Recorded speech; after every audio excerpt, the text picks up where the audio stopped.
My name is Amanda Monroe. I am 30 years old. My mother was tested positive for Huntington disease about 10 years ago, and I am now at 50% risk of inheriting the disease.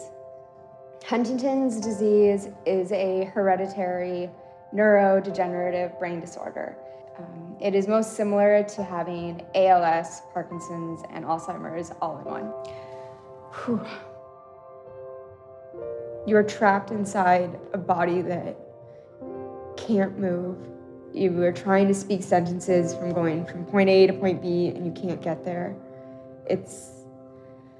I can only assume that how my mother feels is completely being trapped inside her body.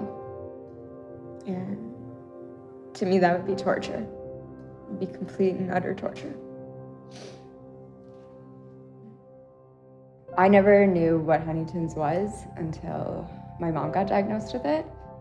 Life changed dramatically. We knew that something was wrong with her, and we didn't really know what it was. So she got tested for it. So from there, she just changed as a person altogether, and every day it gets worse and worse. As a family, it's brought us really tight and together, but it's terrible. It's the worst thing I can say.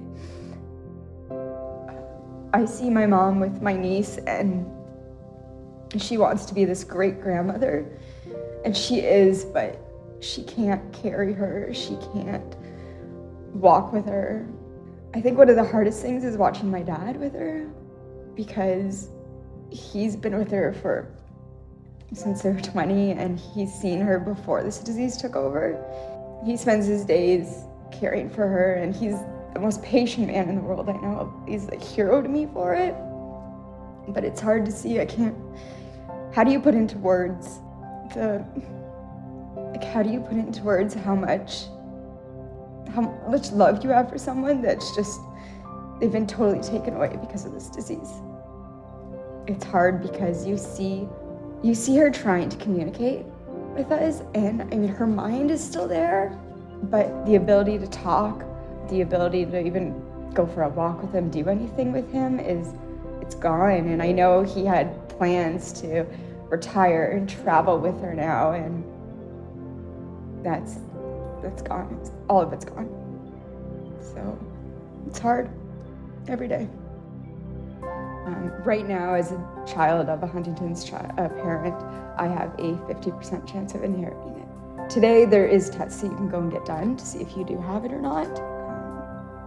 Myself personally, I haven't been tested yet, and I don't want to know because I want to live my life to the fullest that I can right now. I try to go every day without thinking about it, but I think at the end of the day, it's the things that you and everyone else doesn't think twice about. It's stumbling on a word or the tiny, tiny things in life that if those happen to me, I automatically think, okay, that's what it is. That's what's hitting me. I talk to my husband about our future and what we want to do when we retire and where we want to go, where we want to travel. And I smile about it when I talk to him about it, but in the back of my head, it's, will I be able to do that?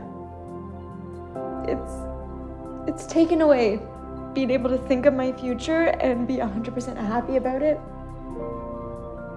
It's instead put this dark wall of fear in every day every day I love.